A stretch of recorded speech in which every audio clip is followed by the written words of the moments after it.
Fade in on an image of Golconda Fort, bathed in the golden light of sunset. Plan नव प्रस्तुत करता है गोलकोंडा के हीरे, एक व्यापारी की कहानी तारांकन। मित्रों नमस्ते। क्या आपने कभी सोचा है कि सदियों पहले भारत के एक किले ने दुनिया को अपनी ओर खींचा था? ये कहानी है गोलकोंडा किले की, जो आज तेलंगाना में स्थित है। 17वीं शताब्दी में गोलकोंडा सिर्फ एक किला नहीं था, बल्कि ये हीरों का खजाना था। कल्पना कीजिए, दूर देशों से व्यापारी यहाँ आते थे, अपने सपनों और उम्मीदों को लेकर। गोलकोंडा के पास की खदानें मानो किसी जादू की पोटली थीं, जहाँ से बेशकीमती हीरे निकलते थे।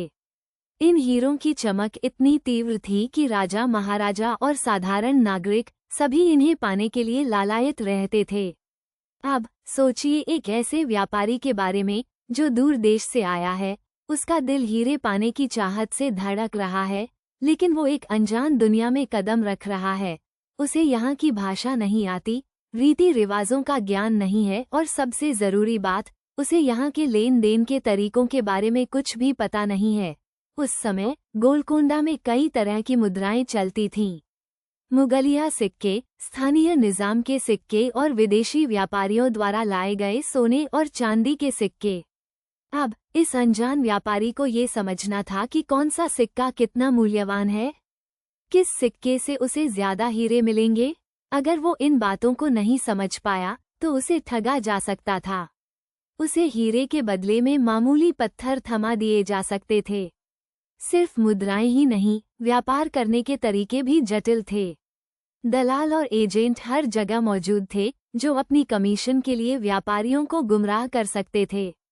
ईमानदारी और बेईमानी का खेल खुलेआम चल रहा था और अनजान व्यापारी को सावधान रहना था। उसे ये जानना जरूरी था कि कौन भरोसेमंद है और किससे दूरी बनाकर रखनी है। इसलिए गोलकोंडा आने वाले हर यात्री और व्यापारी के लिए ये बेहद जरूरी था कि वो मुद्रा विनिमय दरों और व्यापारिक प्रथाओं को अच्छी तरह से समझ ले।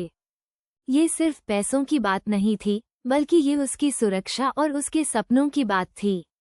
अगर वो समझदारी से काम लेता तो वो गोलकोंडा से बेशकीमती हीरे लेकर अपने देश लौट सकता था, लेकिन अगर वो बेखबर रहा तो उसे खाली हाथ लौटना पड़ता और शायद वो कभी भी दोबारा व्यापार करने लायक नहीं रहता। गोलकोंडा के हीरे सिर्फ पत्थर नहीं थे, वे एक चुनौती थे। वे उन व्यापारियों के लिए एक परीक्षा थे जो किस्मत आजमाने के लिए यहाँ आए थे। जो इस परीक्षा में सफल होते वे अमीर बन जाते, और जो असफल होते वे इतिहास के पन्नों में गुम हो जाते। तो अगली बार जब आप किसी हीरे को देखें तो गोलकोंडा के बारे में जरूर सोचें। उन व्यापारियों के बारे में सोचें जिन्होंने अपनी किस्मत को आजमाया, और उन चुनौतियों के बारे में सोचें जिनका उन्होंने सामना किया। प्लान नव आपके लिए ऐसी ही ऐतिहासिक कहानियां लाता रहेगा। जुड़े रहिए हमारे साथ। Fade out with the plan now logo.